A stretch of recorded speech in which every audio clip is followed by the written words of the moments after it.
2040 तक robotic workers की market 370 अरब dollar हो जाएगी। यानी वो रोबोट सिर्फ मशीन नहीं, मुस्तकबिल के साथी भी बन रहे हैं। जिस कौम ने टेक्नोलॉजी को अपनाया वही कौम आगे बढ़ी। अब आपके सामने पेश करता हूँ चंद झलकियाँ, वन लाइनर, एक सेंटेंस के अंदर कि लम्हा व लम्हा तब्दीलियाँ एआई के आलमी उफ़्क़ पर क्या हो रही हैं। वेमो के मुताबिक उन्होंने ड्राइवरलेस गाड़ियाँ न्यूयॉर्क में मुतारफ़ करवा दी हैं।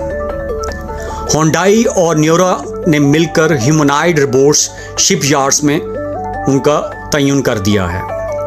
इलॉन मस्क ने साइबर कैब्स जो हैं वो जल्द सैन फ्रांसिस्को में की सड़कों पर भी कहा जा रहा है कि सिर्फ 2 महीने के अंदर अंदर। ऑस्ट्रेलिया का लेंस विजन सिस्टम, वो कहते हैं स्मार्टफोन को भी पछाड़ दिया है, उससे भी कम मेमोरी लेता है और काम करता है।